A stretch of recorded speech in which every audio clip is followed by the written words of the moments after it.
প্রধানমন্ত্রী তারেক রহমানের সফরসূচি নিয়ে আরও বিষয় জানাতে চাই আপনাদের। বেজিং থেকে সরাসরি যোগ দিচ্ছেন সহকর্মী আশিকিন প্রিন্স। প্রিন্স, আজ প্রধানমন্ত্রীর আর কর্মসূচি কি রয়েছে সেটা একটু জানাবেন। আরেকটা বিষয় জানতে চাই, বাংলাদেশে বিনিয়োগের ক্ষেত্রে চীনা ব্যবসায়ীরা কেমন সাড়া দিচ্ছেন? মামুন, চীন সফরে আজকে গুরুত্বপূর্ণ কর্মসূচি রয়েছে প্রধানমন্ত্রী তারেক রহমানের। চীনের স্থানীয় সময় বিকেল ৫টা এবং বাংলাদেশের স্থানীয় সময় বিকেল ৩টার সময় চীনের গ্রেট হলে প্রধানমন্ত্রী তারেক রহমান এবং চীনের প্রধানমন্ত্রী লি কিয়াংয়ের মধ্যে দ্বিপক্ষীয় একটি বৈঠক হবে এবং যেখানে দুই দেশের স্বার্থ সংশ্লিষ্ট বিষয় নিয়ে আলাপ আলোচনা হবে এবং এই বৈঠকের পরে ১৫টি বিষয়ে সমঝোতা স্মারক সই হবে এবং এই তথ্যটি আমরা জানতে পেরেছি।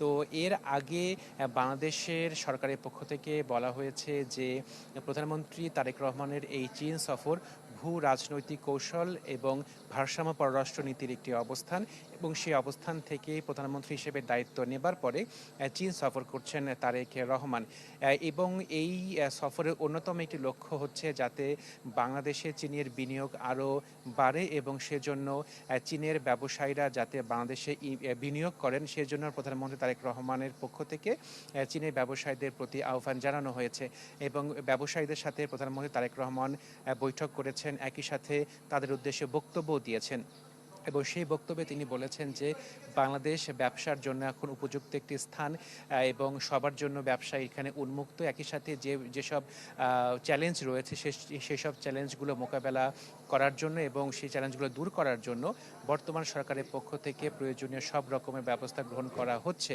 তো এই সুযোগটি কাজে লাগিয়ে যাতে চীনের ব্যবসায়ীরা বাংলাদেশে বিনিয়োগ করেন সেই কিন্তু আহ্বান জানানো হয়েছে প্রধানমন্ত্রী তারেক রহমানের পক্ষ থেকে।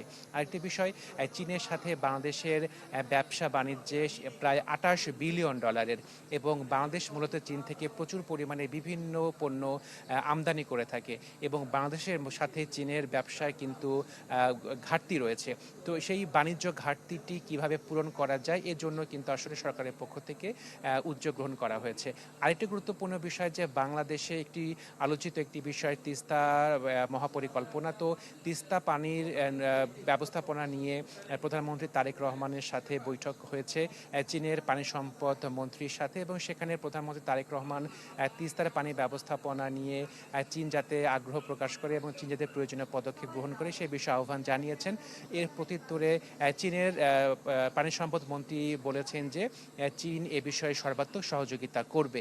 তো মূলত এই হচ্ছে সর্বশেষ তথ্য আমার কাছে চীনের বেইজিং থেকে। অনেক ধন্যবাদ আপনাকে। ফার্ম ফ্রেশ পাস্তুরিত তরল দুধ, বেশি ভালো দুধ।